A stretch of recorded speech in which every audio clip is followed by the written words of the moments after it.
भारत माता की जय। भारत माता की जय। भारत माता की जय। ৭৬তম প্রজাতন্ত্র দিবস की जय। ৭৬তম প্রজাতন্ত্র দিবস की जय।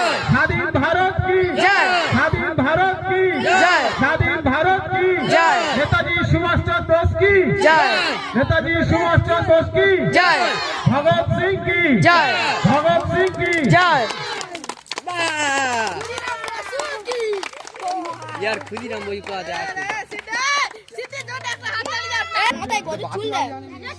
আমরা মিকির ভিডিও হয়ে গিয়েছে। হ্যাঁ আচ্ছা, সকলের কাছে প্রশ্ন, যারা এখন এই ছোট আছো, যারা স্কুলে পড়ছো বা যারা বড় কলেজেও পড়ছো, বাচ্চারা তো বসে ইংরেজরা 200 বছরের উপরে তারা রাজত্ব করে গিয়েছিল। রাজত্ব যখন করেছিল, তারপরে আমাদের দেশের বিভিন্ন রকম দেশ সংগ্রামী নেতারা যারা ছিল, তাদের প্রতিবাদে অনেকের তো শহীদ হতে হয়েছে, অনেক মায়ের কোল খালি হয়ে গিয়েছে। তারা দেশদের গোলামি মেনে নেয়নি, তাদেরকে বিভিন্ন রকম সংগ্রাম করে, আন্দোলন করে, রক্ত ঝরিয়ে দেশকে স্বাধীন করেছিল।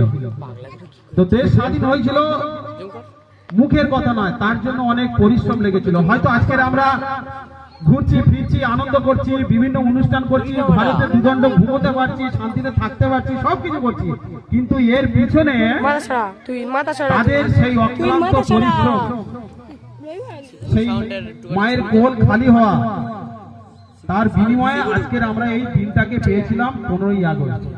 তো 15ই আগস্ট যখন হয়ে গেল, দেশ স্বাধীন হয়ে গেল, তারপর কেন আমরা এটা পালন করব?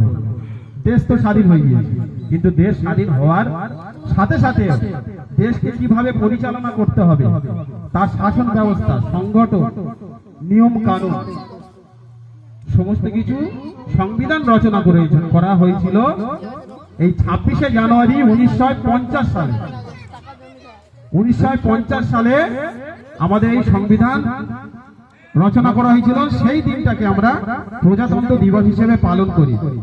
যেমন আমাদের বাড়ির গার্জেন থাকে, বাবা মা থাকে, তার নিচে যারা ছেলে পুলে থাকে, ছেলে সব কিছু একটা সিস্টেমে চলে, তেমনি দেশের শাসন ব্যবস্থা, সুব্যবস্থা চালানোর জন্য এই প্রজাতন্ত্র দিবস পালন করা হয়।